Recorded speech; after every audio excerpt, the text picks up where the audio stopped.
There was much anticipation this past Tuesday in the run-up to the televised debate between Vice President Kamala Harris and former President Donald Trump. Questions abounded. Could Harris match up against such a formidable opponent? Could Trump keep focused and not lose his temper, as he did in the 2020 debate with Joe Biden?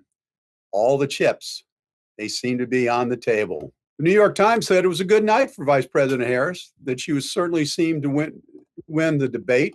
Conservative radio talk show host Eric Erickson said of Trump's performance, let's be honest, last night's debate was a disaster. Donald Trump seemed aloof, defensive, unprepared, and easily distracted. He jumped into every trap that was set for him by the Harris team and the moderators, while blatantly missing countless opportunities to sell his economic message and tie Kamala Harris to the failings of the White House. Those were pretty big orders. Mike, even the New York Times admits that Harris did not have a perfect night, however. And the online website Liberal Patriot, I got tongue-tied here, said in the aftermath that Harris and the Democratic Party has a problem with the working class. So the question is, did it truly matter who won the debate? I think it did, because I think there were a number of folks, and we saw this going in, there were a number of people in polls who indicated that they needed to get to know her as a candidate better. And I think it gave those people an opportunity to see that. We could argue that there are ways to continue to get to know her better, that should she share as much as she could have, should have. I think that's a debatable point, but I think that she showed that she could be presidential, that she had thoughts and policies that are well versed and could present them well. And I think the nice thing was she could draw a distinction with her colleague on the other side, that it didn't take much to kind of set him off. And I think that was an important piece for people to see as well. So Dwight, Senator Bernie Sanders last week, on last Sunday, pulled the curtain back a little bit when he was asked whether Harris had abandoned her progressive ideals, to which he replied, no, I don't think so. She's not abandoning her ideals. She's being pragmatic, and she's doing what she thinks is right in order to win the election. Is it going to work? I don't think so, because every time Americans go to the supermarket, they're paying $4 for a loaf of bread, $3, $4 for a dozen eggs. They're paying $5 for a gallon of milk.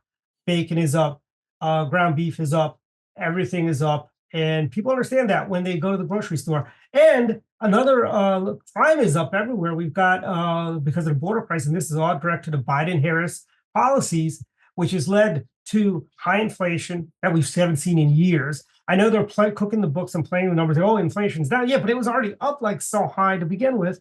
And I think that's this debate. I mean, I don't think there's been a presidential debate that has actually tipped an election either way in the last 40 years, going all the way back to the Nixon-Kennedy debates, frankly. And at the end of the day, President Trump could have had a phenomenal night, and the media still would have said Kamala Harris won. And she had a lot of assists from the moderators of the debate. She had two assists that were facts that were checkable and had to be brought out. That was it. There were two. There were two in that whole debate. And she never got fact-checked at all about the hashtags and miss. So my question to you, I got a question for you, Mike. You know, we also had to reintroduce the vice president. Is that because she didn't have any votes cast for her in the primaries? Wait, say that. Ask that question again. So we all know that Vice President Harris replaced President Biden as the nominee after the nomination process had been completed. So the question is, why have to reintroduce her, since she's been on the ticket and been a member of the administration for the last 4 years? I didn't say she had to be reintroduced. There were a number of people in polls who indicated they thought they needed to get to know her better. I can't speak to why they thought they did or didn't need to do that. I just know that's what people had indicated. I think she has been out and been visible, and I think that people could see and know who she was throughout this entire process. But I think it was an opportunity for those people who felt they needed to get to know her better, an opportunity to do that. So I think that was fine. And I think the nominating process isn't complete until the conventions complete the nominating process. So it was completed when the nominating process was completed at each of the conventions, both Republican and Democratic. It wasn't necessarily completed beforehand. Right. Okay. That's However, Many times when I hear the rebranding of Kamala Harris, I go back to the 1968 with the new Nixon. This is the new Kamala. It's the same as the old Kamala, but in a new packaging. They change things around. Again, it comes down to the economy, the economy. As James Carville eloquently said, it's the economy, stupid. And she is not talking about everything. She's talking about spending more money. She's agreeing with President Trump on every one of his policies. I'm waiting for her to come out now in favor for not taxing overtime wages, which the president came up with this morning, or was it last night? Well,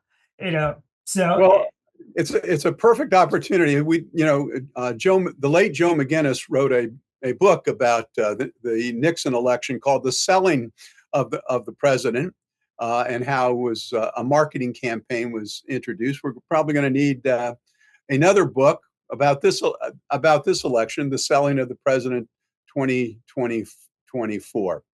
I guess I would just say that I think the economy is important. And I think as we look at the indicators for the economy, inflation is down. That doesn't mean all prices are down yet. Gas will be under $3 within the next 2 to 3 weeks, which is the lowest it's been in years. But that's because we switch over to the winter blend. We're seeing crime down. Crime is down across the country, in spite of what former President Trump has indicated. All indicators are. Doesn't mean that people aren't seeing anecdotes where and everyone needs to feel safe and wants to be safe. But if you look at a macro level, crime is going down. A lot of the things that he was pointing to just aren't true, and that's not unusual. Well, we know one thing, Mike. We know they're eating the ducks and the geese. So maybe not the cats and the dogs, but they're certainly eating the ducks and the geese.